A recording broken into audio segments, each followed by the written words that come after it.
আসসালামু আলাইকুম দর্শক। বর্তমানে বেগম খালেদা জিয়ার শারীরিক অবস্থা আগের চেয়েও অবনতির দিকে গিয়েছে। এদিকে হসপিটালের সামনে ব্যারিকেড দেওয়া হচ্ছে, নিরাপত্তা জোরদার করা হচ্ছে। দর্শক, এগুলো কিসের আলামত? কি হতে যাচ্ছে?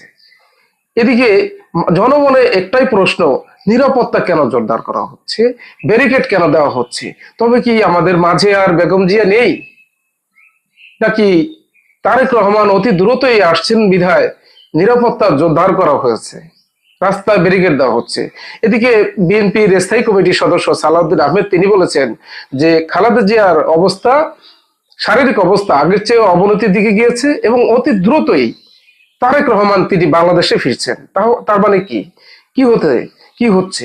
বেগম জিয়া তিনি আর আমাদের মাঝে নেই, নাকি তারেক রহমান বাংলাদেশে আসছেন বলেই নিরাপত্তা জোরদার করা হয়েছে? দর্শক, এটি কিন্তু এখন মানুষের জনমনে এখন প্রশ্ন ঘুরপাক করছে। কি হতে যাচ্ছে? সময় আমাদেরকে বলে দিবে আসলে কি হতে যাচ্ছে। সময় আমাদেরকে এই উত্তর দিয়ে দিবে। সবাই ভালো থাকবেন। আসসালামু আলাইকুম।